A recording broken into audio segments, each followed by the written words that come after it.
dështimi i plot i përpjekjeve të jashtëzakonshme të Edi Ramës për të ndryshuar,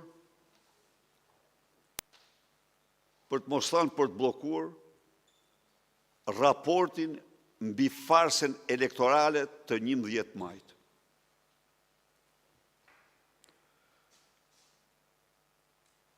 Është në dignitetin e atyre vëzhguesve dhe drejtuesve të tyre që jo vetëm nuk ndryshuan asnjë pikë dhe asnjë presje nga raporti paraprak, por në një seri çështjesh renditën shumësi fakte të shumta dhe të dhëna me të cilat i dhanë përgjigje përfundimtare Edi Ramës, që u thoshte ku keni fakte ju për të provuar këto që keni shkruar. Ai që ka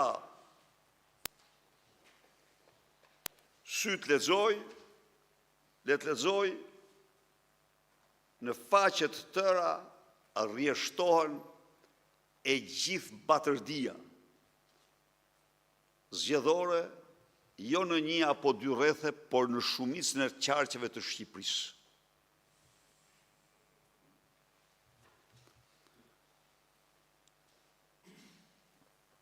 E vërteta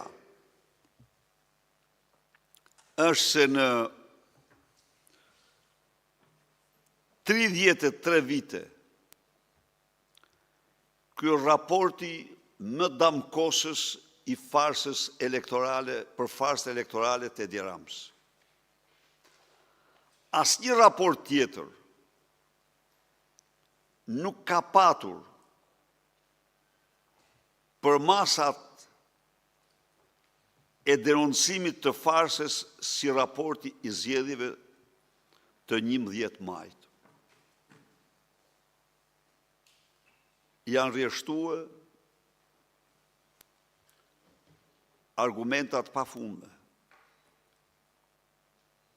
të funksionimit partisë shtet, të përdorimit të gjitha resurseve të qeverisë dhe shtetit për të grabitur zgjedhjet. Natyrisht, raporti nuk mund të shkruaj ato që nuk shkruhen. Jo. Ai ka patur detyrë, ata burra dhe gra kanë patur detyrë të thonë nëse zgjedhjet përputhen me standardet ndërkombëtare apo jo. Ky është detyra e tyre. Ky ka qenë dhe ky është detyra e tyre. Dhe ata faktojnë se në një demokraci pluraliste këto zgjedhje nuk përputhen me standardet ndërkombëtare në parimin më themelor të barazisë. Ata faktojnë se u përdoren të gjitha mjetet për të shtruar një proces elektoral në farsë.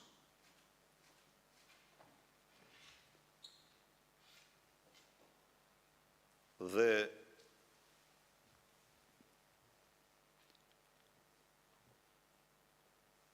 i përshëndes përzemërsisht që i kanë qendruar kryeministrit në të gjitha qëndrimet e tij antikushtetuese, antiligjore në farsën elektorale. Ka një citim timin, ju lutem, vetëm për një moment më duhet ta zbërthej pak. Thot se Berisha thot, quajti një aleat kërcënoi një aleat të Ramës se më datën 11 maj do shpallej organizatë terroriste. Fjala ishte për kartelin Troplini, miq. Dhe unë i përgëzoj, e kam thënë atë, nuk e mohoj. Gjatë fushatës elektorale, unë kam deklaruar se karteli Troplini do shpallet organizatë terroriste, dhe gjitha do shpallen organizatë terroriste. Pra, unë i falënderoj për këtë sankcionim që i kanë bërë raport deklaratësime se në mënyrë absolute, ato janë, siç provohet, degët europiane të karteleve narkoterroriste të Amerikës Latine. Kjo është e vërtet. Tjerat pastaj, Edi Ramën, lexojeni, rjesht për rjesht, se çfarë ja atribojnë, se si de facto, duke atakuar të gjitha qëndrimet e tij, e nxjerrin një armik të egër të votës së lirë.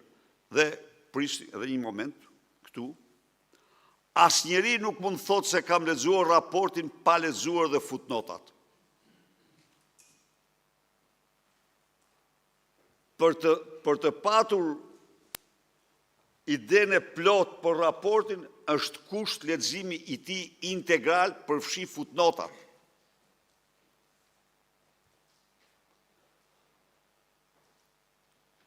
Aty ju, pra në këtë tërësi,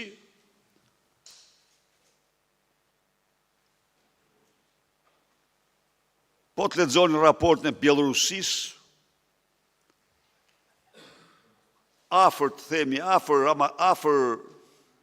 Lukashenkos janë dhe sulmet ndaj Ramaduros në raport. Dhe për këtë kanë merit të madhe. Për të mos u zgjatur, vëzhguesit ndërkombëtar folën e thanë fjalën e tyre. Është rradha e shqiptarëve të flasin dhe të thonë fjalën e tyre. Është rradha jonë të flasin dhe të thonë fjalën tonë. Të themi fjalën tonë në Tiranë, të themi fjalën tonë në Paris, në Rom, në Vjenë, në Washington, në Berlin dhe në të gjithë botën. Opozita shqiptare duhet ngrihet në protestat më të fuqishme që ka njohur ndonjëherë historia e vendit nga vitet 90, me qëllimin solem dhe sublim votën e lirë për qytetarët shqiptarë. Askush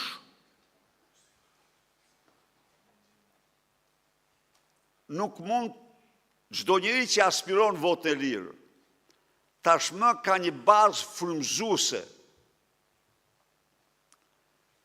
Ka një bazë frymëzuese në ligjin ndërkombëtar, në vendimin ndërkombëtar që është raporti i OSBE-ODIHR-it për zgjedhjet në Shqipëri. Ndaj dhe pavarësisht nga vonesa e tij, por ai dha verdiktin e vet. Tani u takon shqiptarve, na takon ne, i takon opozitës të jap verdiktin e vet. Shumë faleminderit. Faleminderit Media.